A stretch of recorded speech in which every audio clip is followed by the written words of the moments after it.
However, as some of you advised, I called the social worker's office and said I was seriously considering taking in Archie, which they were thrilled about, but I needed to understand the finances first to see if it was feasible.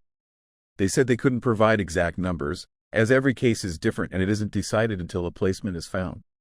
However, they told me the minimum would be around £190, about $240 US, per week, and that it would likely be completely tax-free. Additionally, I'd receive a significant discount on things like council tax. That was honestly a lot more than I expected, and much higher than most of the figures I'd seen online. They also put me in touch with some other foster carers who answered my questions, which was incredibly helpful. This week has been very busy. I worked out my finances, added the estimated fostering allowance, and calculated how much Archie would likely increase my expenses.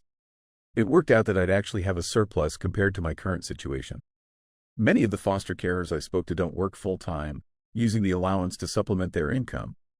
I'm not sure if I want to do that, but they mentioned it helps to work part-time since fostering involves a lot of work, meetings, reports, and other responsibilities.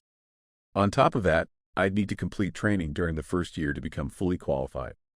I considered it, and with the additional allowance, I could move to a 0.6 contract, working 3 days per week, while still covering the costs of moving to a 3-bedroom house.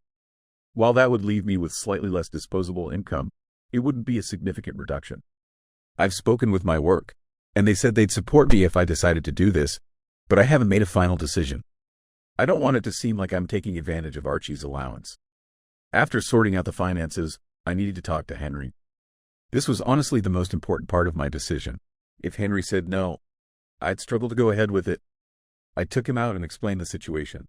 I didn't go into the details of why Archie is going into care, as it's not my story to tell.